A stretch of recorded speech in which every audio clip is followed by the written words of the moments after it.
Të nderuar teleshikues, rikthehemi në studio kësaj here për t'ju kthyer temës të cilën e përmendëm në fillim.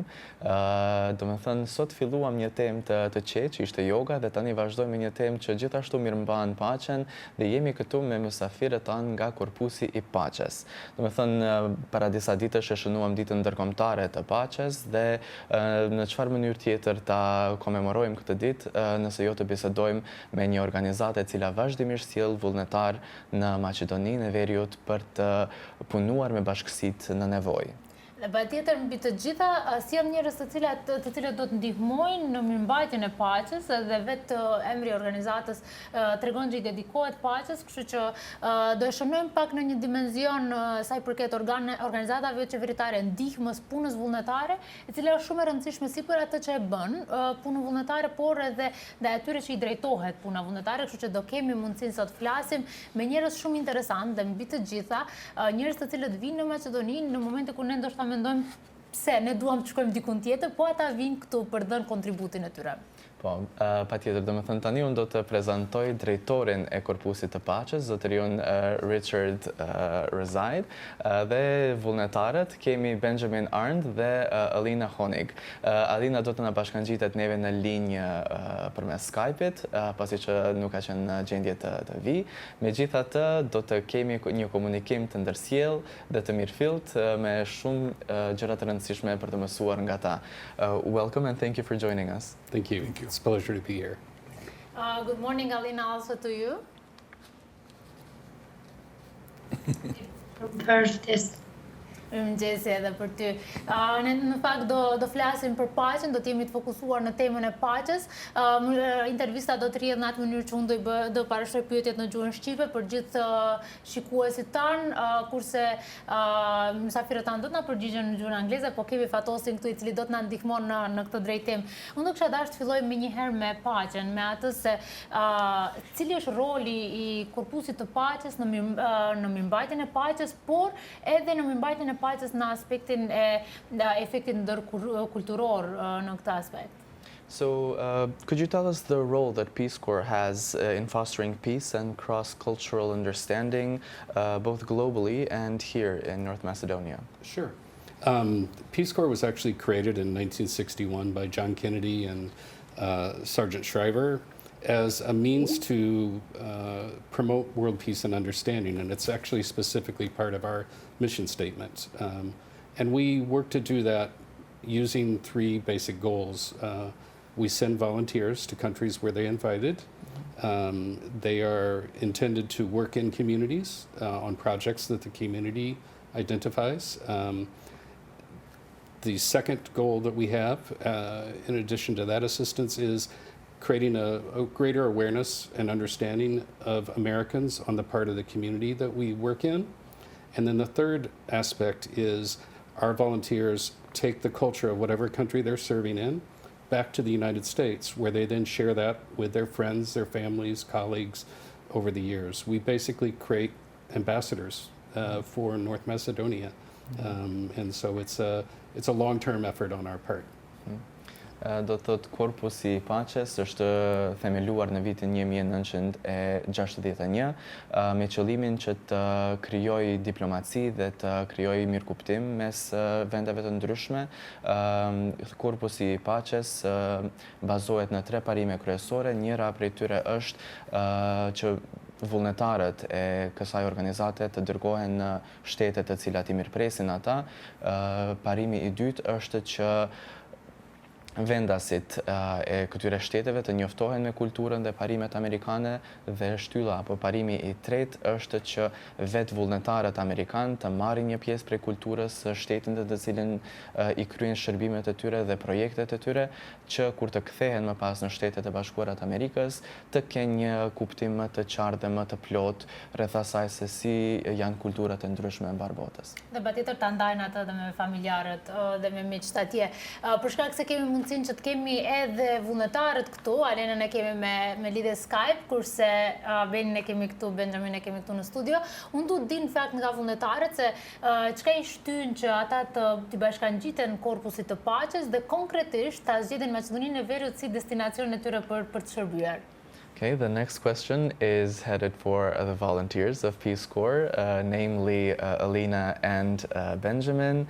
What is something that motivates you to join the Peace Corps, and as well, what made the decision to come to North Macedonia specifically? Would you like to ask Alina first or me? Okay. Alina, nuk e di nëse do gjohemi? I wanted to join. I can go first, no problem. Forgive my voice a little. I'm getting over a cold, but I joined the Peace Corps for a couple of different reasons. I am very passionate about teaching and working with youth, and so after graduating university, I was certain that was something I wanted to pursue. I was also excited to know more about different places, cultures, languages, and traditions by living and working in different communities and experiencing those aspects of different places firsthand. And I recognize that Peace Corps is an amazing opportunity for self-growth. I'm excited to learn more about myself and the world around me and discover how I fit in and how I can continue to serve the communities that I'm a part of throughout my lifetime. Alena është një mësimdhënëse e cila gjatë gjithë jetës së saj ka shprehur dëshirë që të kontribuojë në arsim dhe sidomos të punojë me të rinjët. Ajo që i ndihmon asaj të përballohet me ose ti ketë këto ndjenja, ti përmbush ato, është të punoj për korpusin e paqes dhe të kontribuoj edhe në vende tjera të cilat për ndryshe ose në mënyrë tjetër nuk do të kishte pasur mundësi që t'i sheh. Por, Alena, unë e di që ti edhe gjuhën shqipe zotron, apo? Alena, i thua disa fjalë shqipe, cilat janë fjalët që i ke mësuar deri tani? Oh, më fal? Cilat janë fjalët gjuhës shqipe që i ke mësuar deri tani? Si? Kam mësuar shumë fjalë në Shqip dhe Shqip gramatik dhe jetoj afër Tetovës dhe duhet të mësoj Shqip në dialekt tetovarçe. Ka disa ditë shumë e mirë dhe disa ditë ke... Po, të thua, ishte rënd gjuha shqipe për ta mësu? Alena, më dëgjon? A ishte rënd gjuha shqipe për ta mësu? Po, është pak e rënd. Edhe mësova gjuhë maqedonisht, mësova maqedonisht gjithashtu, por mendoj që Shqip është pak më e rënd. Të uroj sa më lehtë ta kesh ta mësosh gjuhën shqipe, sepse është me të vërtet pak e rënd. Po, të shohim edhe Benjamini se çfarë ka për të na thënë për inkuadrimin e tij në korpusin e paqes. Benjamin, the same question goes to you. What made you... Very similar to what she is, just at the other end of it, you know, because I had my career and I had my family, so I didn't have to, concern myself with that sort of thing. I'm pretty well placed. Service had always been something that I've always been involved in from when I was youth all the way through university and then into other things. And I found a point in my life where my family was grown, and I thought Peace Corps was the perfect place to go because here I could, extend and do service without. Without the baggage that a lot of things come with, as an older volunteer. So. Po përse Maqedonia e Veriut? But why North Macedonia? Why North Macedonia? Well, when I had applied, it was during the COVID, so we couldn't apply by certain countries. You had to apply by region. So I had applied to Eastern Europe, Central Europe. So I didn't know where they were going to place me. But I had researched every single one of the countries, and North Macedonia was one that I'd chosen. So when things came up, I said, well, how about Macedonia? It was perfectly fine. North Macedonia it is. Mm-hmm. So it kind of fell that way. Mm-hmm. I happened to work in the Roma community, which is one of the things I was interested in doing because my grandmother was a Roma. So I was interested in working in a Roma community. So that's kind of why I wanted the placement where I was placed, and I got that placement. Amazing. Do thotë Benjamin është një prej vullnetarëve I cili është në Maqedoni me korpusin e paqes.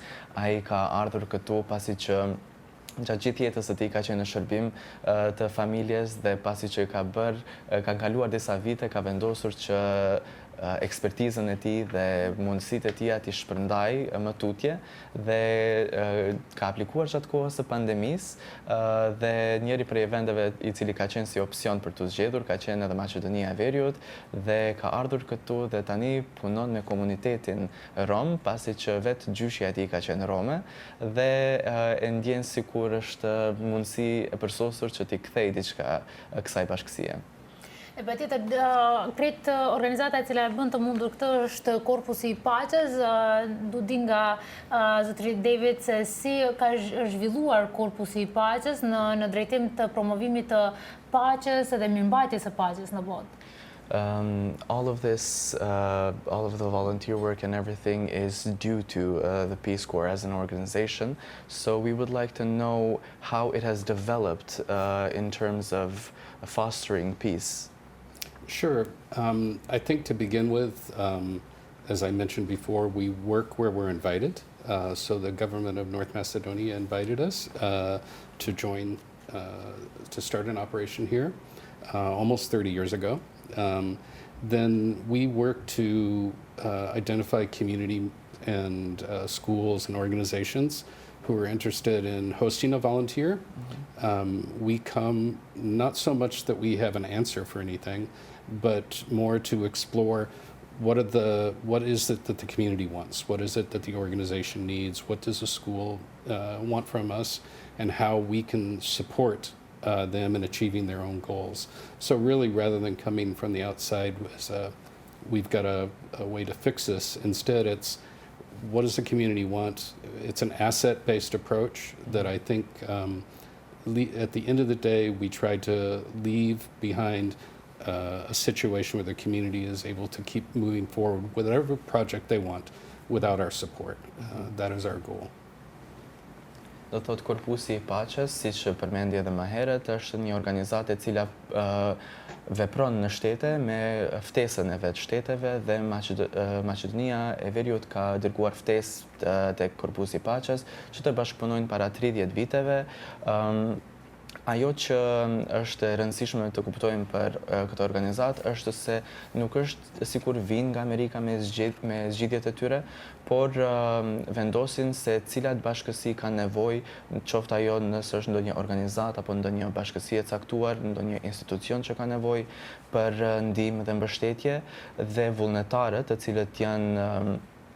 cilët sillen nga Shtetet e Bashkuara të Amerikës, funksionojnë në mënyrë që kontribuojnë me njohuritë dhe perspektivat e tyre unike në këto vende dhe tentohet që të krijohet një raport ku edhe kur vullnetarët të ikin nga apo të kryejnë misionin apo projektin e tyre, komuniteti apo institucioni të jetë në gjendje të vazhdojë të funksionojë pa ndihmën e tyre. Sërish zoti David, nëse mundet na tregon pak se si funksionon e gjithë kjo për gjithë ata që ndoshta s'kan pas mundësinë që deri tani të ballafaqohen edhe me vullnetar nga Korpusi i Paqes, si përzgjidhet puna që do ta bëjnë organizata ose shkolla në rastin e Alenës ku do të shkojnë. Another question that is directed towards the director of Peace Corps in North Macedonia: how is the selection? How does the selection go? Do the volunteers get a say in the job that they choose, or how do you specify which fields need work, where the volunteers are needed? Sure. We start at the government level, at the national level, talking to the ministries and identifying where they would like us to work. In our case, we have defined that we'll work with the education sector, teaching English, as well as with municipalities and local NGOs working on community development projects. So the volunteers who are interested in joining Peace Corps will go to our website. They'll identify either a technical area they want to work in or a specific country they want to come to work in, sometimes both. And so they will self-select. And then if their qualifications are sufficient to do that job, then they are invited to serve. They then come to the country of service where they go through a pre-service training. In fact, today we're welcoming 38 new individuals, new Americans who will be joining Peace Corps North Macedonia. And they'll start this training for the next 11 weeks. During that time, they'll the staff who have already met with communities and with our potential partners will try to identify what skills these individuals have that best meet the needs of each of these organizations that have applied for a volunteer. And then we'll make those assignments in about 7 weeks from now. Do të thënë, mënyra se si funksionon organizata Korpusi i Paqes është që fillimisht ata bisedojnë me qeverinë në nivel kombëtar, me shtetin dhe me ministritë për të kuptuar se cilat fusha kanë nevojë për përmirësim apo në cilat fusha do të mund të veprojnë vullnetarët. Më pas kur vije puna tek vetë vullnetarët në vepaqen e Korpusit të Paqes në Amerikë, ata mund të zgjedhin ose një fushë në të cilën mund të shërbejnë apo një shtet në të cilin dëshirojnë të ofrojnë shërbimet e tyre, dhe nëse aftësitë e tyre janë të mjaftueshme, do të ftohen për intervistë dhe një proces të gjatë të përzgjedhjes, i cili më pas rezulton në ardhjen e tyre në shtetin në të cilin janë zgjedhur. Një gjë interesante është që mu sot do të vinë 38 vullnetarë të rinj nga Shtetet e Bashkuara të Amerikës, të cilët do të kalojnë një trajnim 11 javor për të kuptuar, për të njoftuar në fakt me shtetin ton dhe për të kuptuar edhe ku mund t'i ofrojnë njohuritë e tyre aq mirë ose aq në mënyrë sa më të përshtatshme që është e mundur. Në fakt, gjithë këtë punë e bëjnë edhe vullnetarët. Kjo shkon edhe për Alenën edhe për zotin Benjamin. Sa ka ndihmuar Korpusi i Paqes në perceptimin qoftë të Maqedonisë së Veriut, por edhe për perceptimin e paqes dhe situatës ndërkulturore edhe këtu tek ne? This question goes for the volunteers, so both Benjamin and Alina, please feel free to jump in, whichever one of you wants to take the answer first. How has working with Peace Corps affected your perception of peace, or what does si është e pyetja, do thotë si ndikon në perceptimin e tyre si për Maqedoninë e Veriut kjo punë, por edhe për paqen? How do you view North Macedonia? How do you perceive North Macedonia in terms of your mission here and in terms of promoting peace here?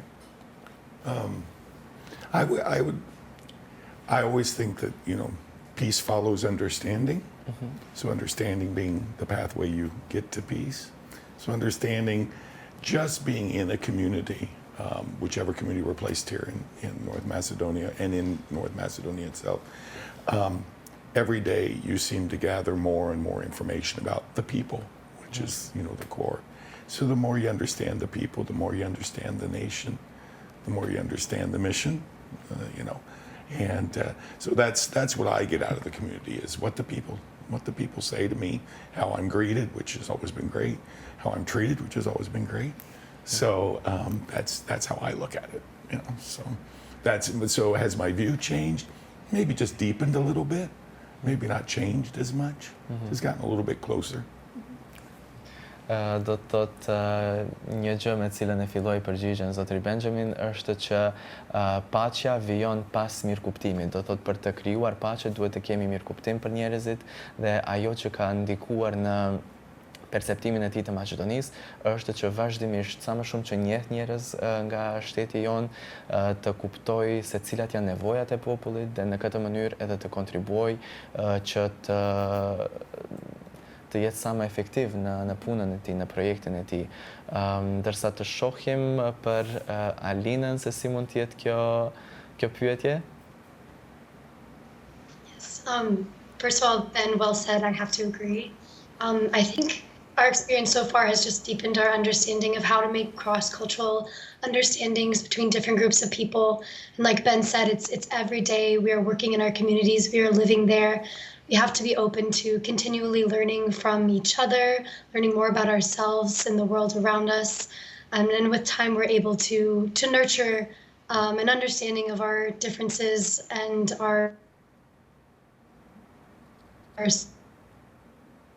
and with that, we build more mutual trust and respect with the communities and with ourselves. And that is the best foundation for peace, in my opinion. Alina gjithashtu thot se themeli I paqes është njohja dhe kuptimi I bashkësive të ndryshme, pra vullnetarët janë në një pozitë shumë unike në atë që punojnë në bashkësi të ndryshme, janë në kontakt të përditshëm me njerëzit të bashkësive në të cilat ata shërbejnë dhe nuk ka mënyrë se si ti ikin njohjes së njerëzve me të cilët janë të rrethuar dhe të kuptojnë se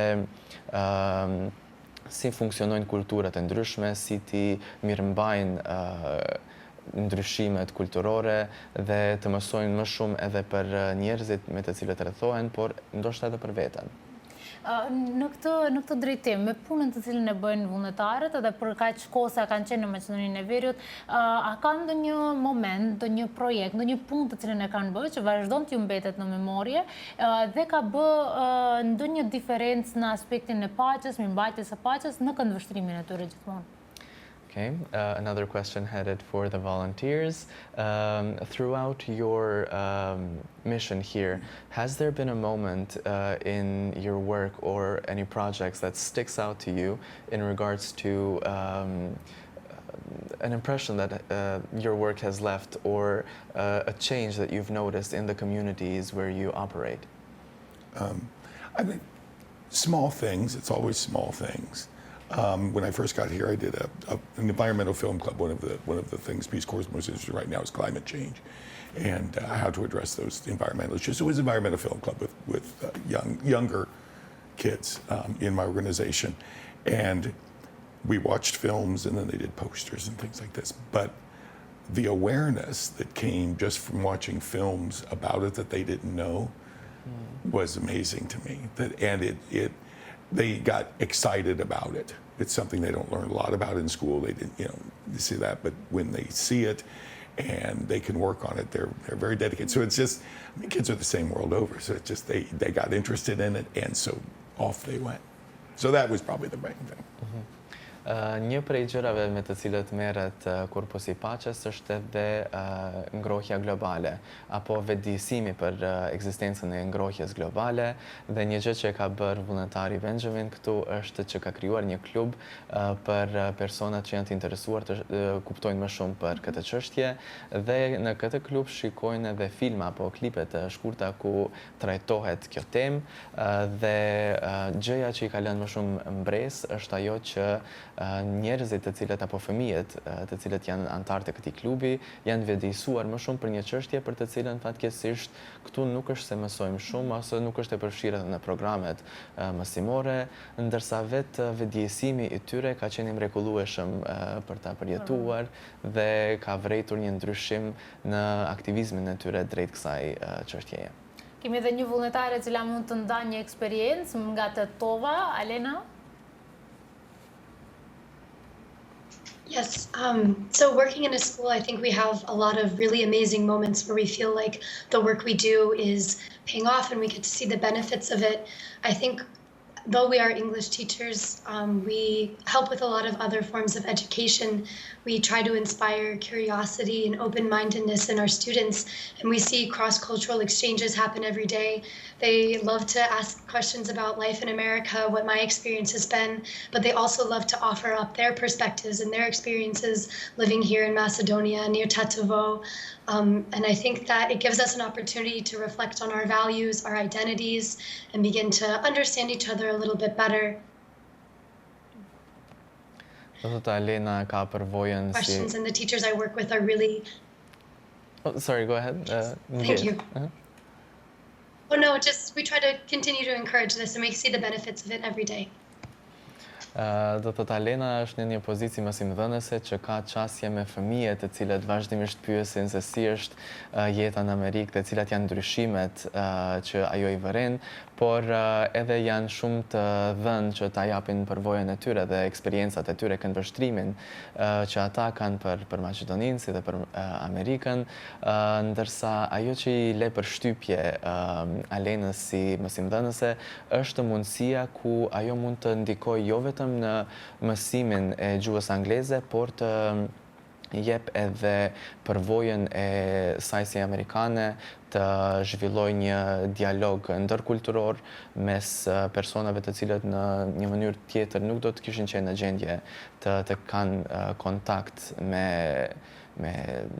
një vullnetar prej Shteteve të Bashkuara të Amerikës, dhe kjo gjë shkakton që kjo rritja personale, ky ndërtimi I karakterit të jetë ndërsjellë, do të thotë të ndërtohet edhe Alena, por të ndërtohen edhe personat tek të cilët ajo ndikon.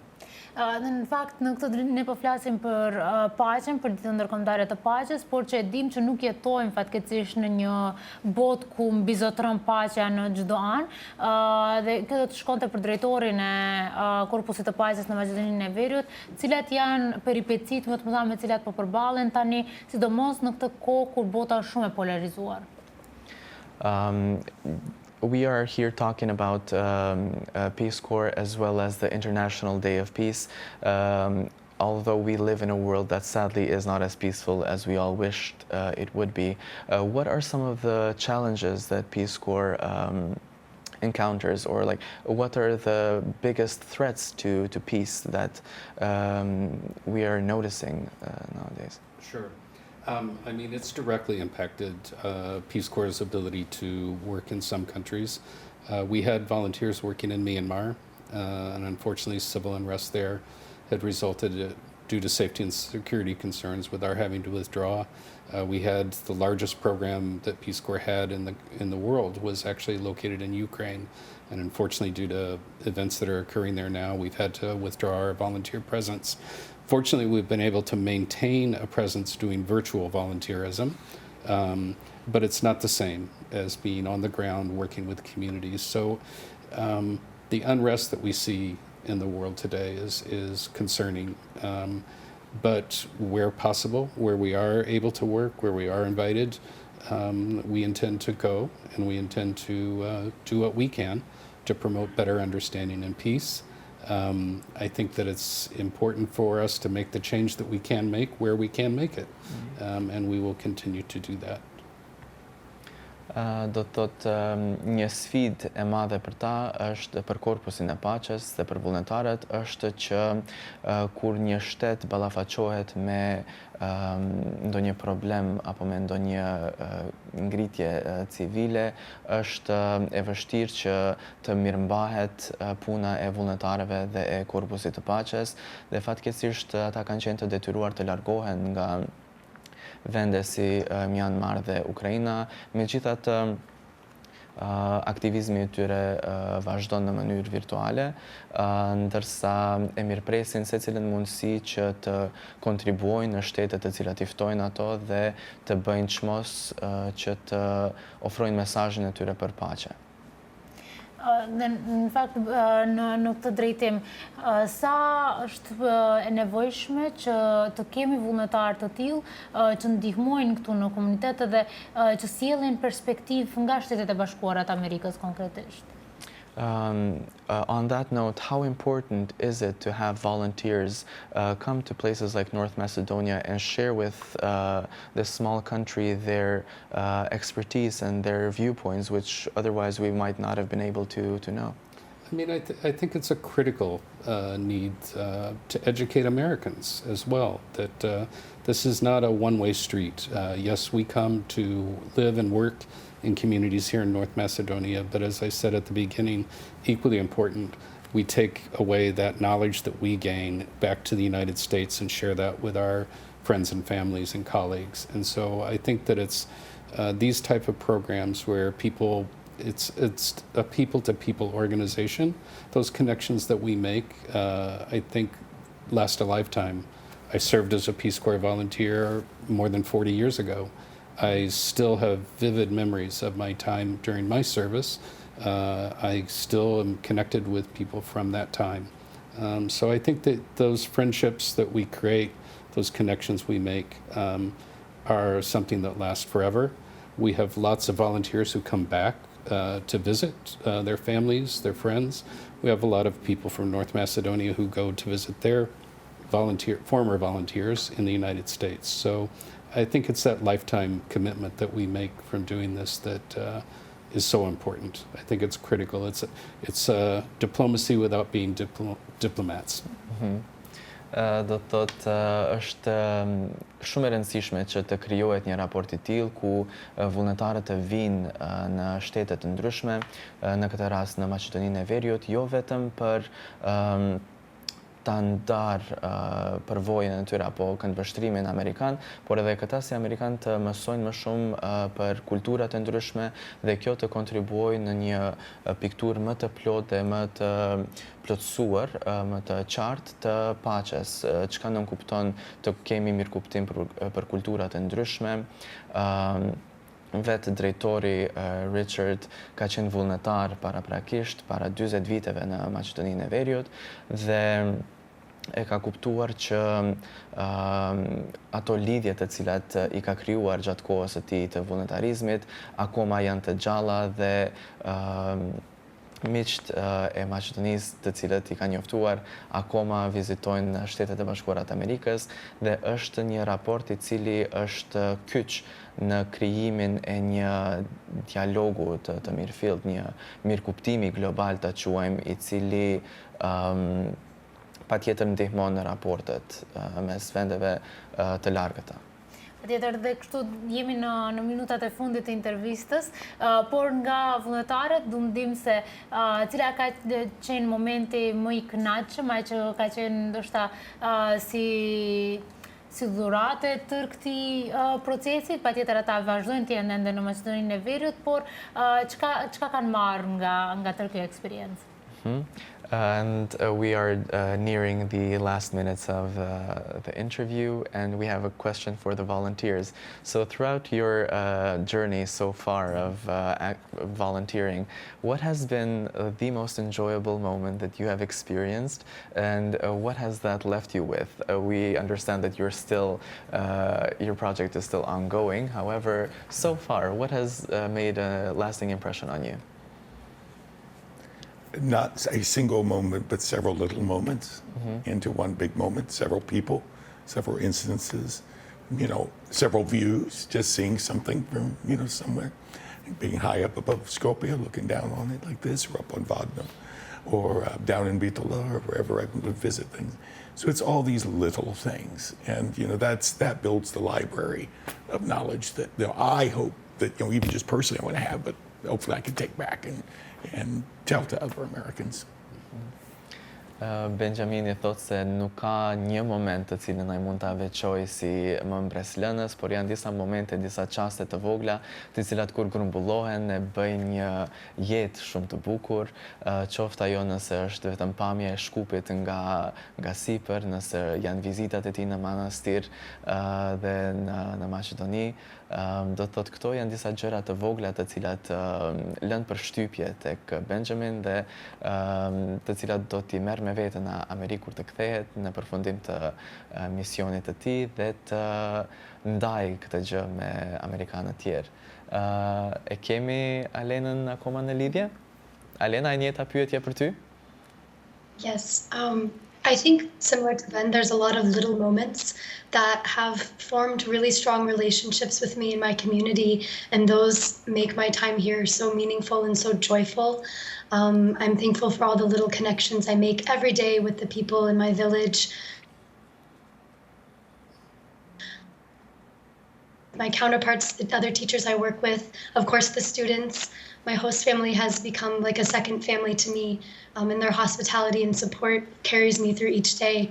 So having these unexpected connections that with people I didn't even know a year ago, they make my work worthwhile. And every day I get up and I'm excited to start the day and continue to make these little memories, these moments closer to our goals each day. I njëjti mesazh përcillet edhe prej Alenës, e cila thot se janë këto momentet e vogla, këto komunikimet e shkurta që I ka me nxënësit e saj, po si gjithashtu edhe me koleget e saj, të cilat I japin një përshtypje shumë të mirë për vendin tonë dhe kujtime shumë të mira. Ajo thekson edhe familjen e saj Nikoqire, e cila shquhet për mikpritjen e saj dhe e bën Alenën të ndihet sikur është në familjen e saj të dytë. Janë këto gjëra të cilat e plotësojnë këtë përvojë për njerëz që janë aq larg vendlindjeve të tyre? Ne, edhe pse kjo temë ndoshta do të diskutim shumë më gjerë edhe nga të dy vullnetarët, por edhe nga drejtori mund të marrim eksperienca shumë të mira.